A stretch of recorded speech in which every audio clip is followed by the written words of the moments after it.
Good afternoon, everybody. My name is Eduardo Martinez, and today I will talk about abolishing the Electoral College.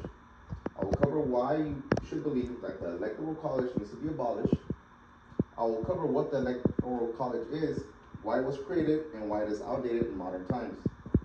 After explaining what the Electoral College is, I will lay out why I need you to agree with abolishing the Electoral College. So what is the Electoral College? First and foremost, the Electoral College is a group of people, not an actual place. It is a part of the original design of the Constitution, archives.gov, and was originally introduced as a compromise between the federal government and the states, proposed and accepted as a measure to balance powers, teachingamericanhistory.org. When the Constitution was drafted, the Founding Fathers found it necessary to keep the people and presidential process separate. The Electoral College helped even out numbers from southern states that had a lower white population and a higher slave population. In comparison to the northern states, by only counting 3/5 of a state's slave population, they were able to somewhat even out the number of representatives a state had in comparison to those of the northern states.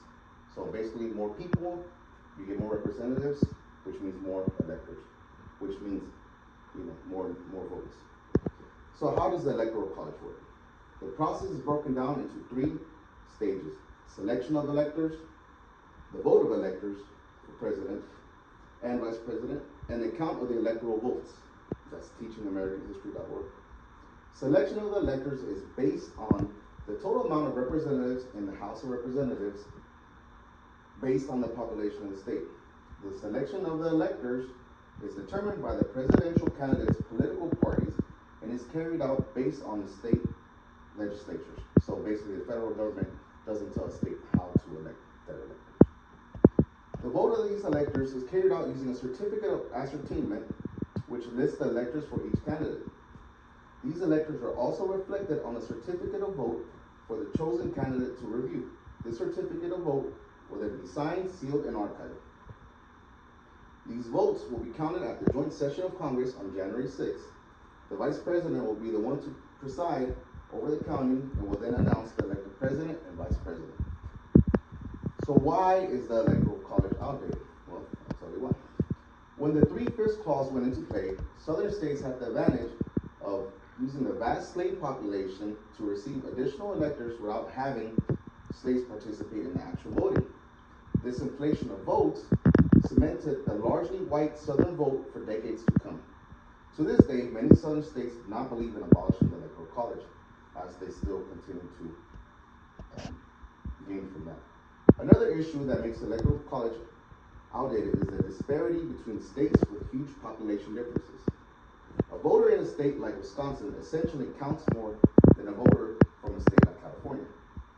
The disparity of the previously mentioned votes is huge, as states with larger populations tend to be more diverse, which means the demographic for each state is completely different. A voter from the inner city of Los Angeles will have a different outlook on matters than a voter in rural Iowa. However, with the Electoral College, the voter from Iowa's vote will be more impactful. If a candidate wins the majority of votes in a state with a large population, they are automatically entitled to that state's entire amount of electoral votes. For example, if California has 55 votes and the Republican candidate wins the vote by a minuscule margin, the Republican candidate will, regardless, win all 55 votes.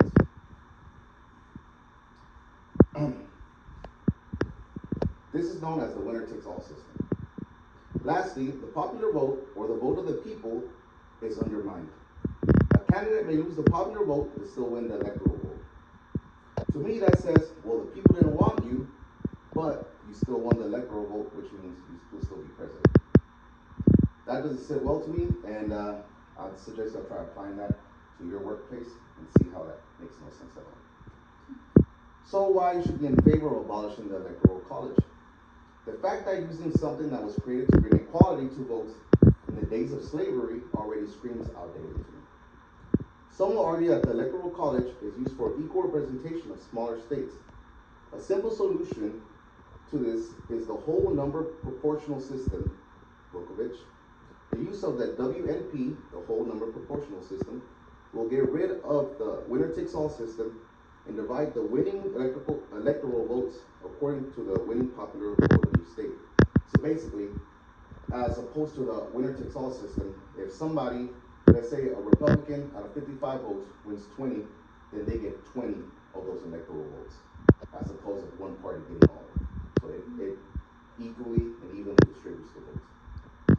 As a person of color from the inner city that has had the opportunity to work with people from all walks of life, I can personally say that there are many people who are ignorant of life outside their small towns. This is important because I do not believe a farmer in Nebraska knows what is best for my community. By making voter representation equal, we can ensure that when a person votes, they impact their community. The United States has always been a champion of democracy. People flock here to live the ideals of freedom we have portrayed for decades. But why, if we're such a proud democratic nation, are our people's votes not the ones who dictate who our leader will be? I implore you to do your research on the Electoral College, and afterwards I guarantee that you too will be in agreement to abolish the Electoral College. The road to abolishing the Electoral College may be long and arduous, and it certainly won't be any easier, especially in a time of political turmoil, such as what we are experiencing. However, the Electoral College needs to be abolished. It does not matter who you are or what political party you vote for. Our voices must be heard for who we are as a people. Our leader must be elected by us, the average American, not a select group of people that will vote with unclear intentions. When I vote, I want to know that my vote as an American is going straight to the person I want to be my president. I do not want a buffer or a middleman between myself and my choice. Thank you all.